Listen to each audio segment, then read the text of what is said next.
ניצב חיפוש, ניצב מעצר נגדך, בסדר?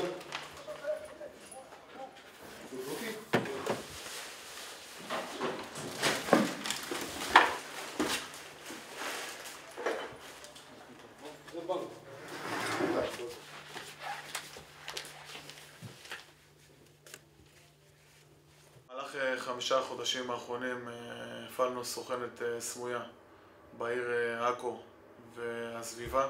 בתקופה הזאת נקנו סוגי סמים מסוכנים.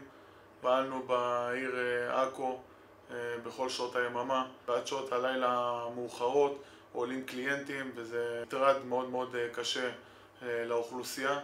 אז הפשיעת רחוב מתחילה לגדול על מנת להשיג את הכסף כדי לקנות את הסמים.